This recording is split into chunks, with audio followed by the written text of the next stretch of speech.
पिछले 6 साल से एस्ट्रो पिज्ज़ा जुपिटर के फोटोज लेते आ रहा है, पर this year it's gonna be different. 5, 4, 3, 2, 1 and lift off NASA space discovery with the Hubble Space Telescope.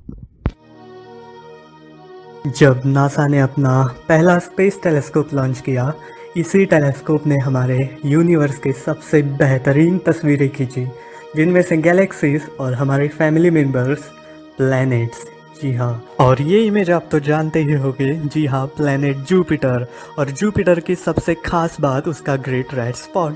जैसे कि धरती पे साइक्लोन्स आते हैं, वैसे ही जुपिटर पे ये सबसे बड़ा साइक्लोन है, जो हमारे सोलार सिस्टम का सबसे बड़ा साइक्लोन है, जो सदियों से हमारे प्लैनेट जुपिटर पर घूमता आ रहा है। मुझे तो अभी भी याद है, जब मैंने मेरे फर्स्ट टेलीस्कोप से जुपिटर को देखा था, तब मैं रेड स्पॉट रिजॉल्व नहीं कर पाया, क्योंकि मेरे टेलीस्कोप की लेंस 40 mm की थी, जो रिजॉल्व नहीं कर पाती।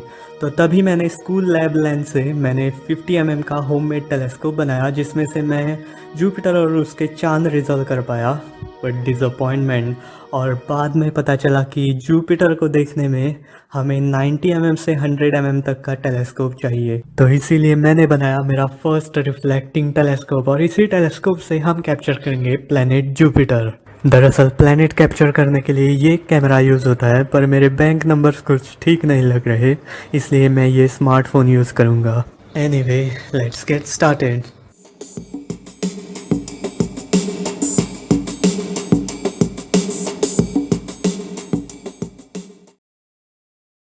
फाइनली स्काई तो क्लीन लग रहा है, पर सेटअप करने के बाद मैंने जुपिटर को अनफोकस करके देखा, एंड प्रॉब्लम, बहुत बहुत बहुत बड़ी प्रॉब्लम हो चुकी है दोस्तों। मैंने बाय मिस्टेक मेरे टेलीस्कोप को धक्का लगा दिया, और इसका कॉलिमेशन हिल चुका है, जो कि बहुत बहुत ज़रूरी है शार्प इमेजेस लाने के लिए, जो कि मिरर अलाइनमेंट होता है हमारे प्राइमरी मिरर से सेकेंडरी मिरर तक, और सेकेंडरी मिरर से हमारे फोकसर तक। अगर ये अलाइनमेंट सही ना हो, तो आप कितना भी हाई टेक कैमरा लगाओ, आपके इमेजेस ब्लरी ब्लरी और ब्लरी ही आएंगे।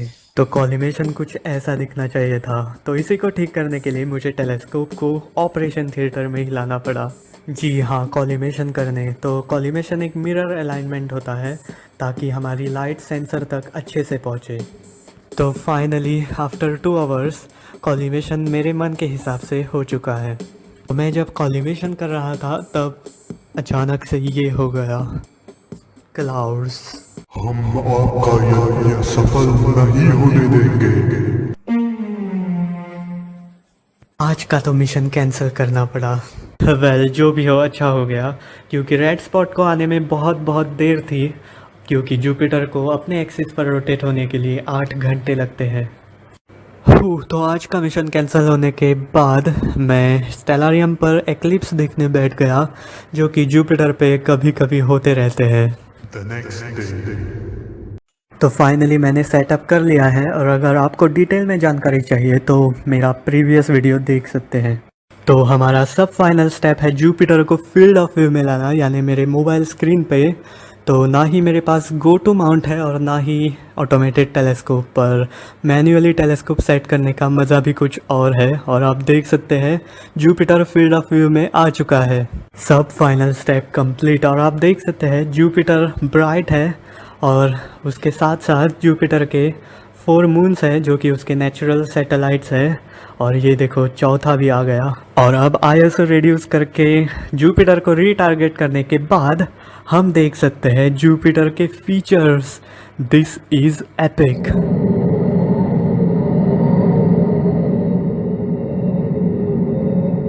कैप्चरिंग तो अच्छे से हो चुकी है, पर अब बारी है ये रॉ डेटा लैपटॉप में ट्रांसफ़र करने की, ताकि हम इस रॉ डेटा पर काम कर सकें। मैंने ट्रैकिंग नहीं यूज़ किया था, इसलिए मैं PIPP सॉफ्टवेयर यूज़ करूँगा, और रेजिस्टैक सॉफ्टवेयर में स्टैकिंग और अलाइनिंग करने के बाद मैं फ़ोटोशॉप में लेवल एडजस्टमेंट कर दिए, ताकि कलर एडजस्टमेंट करने के बाद ये रियलिटी से मैच हो जाए।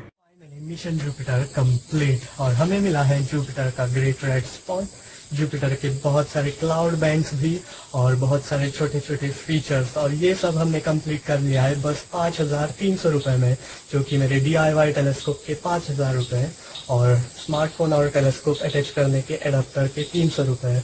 और इसमें से ही हमने कंप्लीट कर लिया है जुपिटर, और स्मार्टफोन को हमने निगलेक्ट किया है क्योंकि वो तो सबके पास होता है। तो finally mission complete the success, और मिलते हैं अगले वीडियो में, तब तक के लिए बाय बाय। और एक बात सबसे इम्पोर्टेंट, क्लियर स्काई।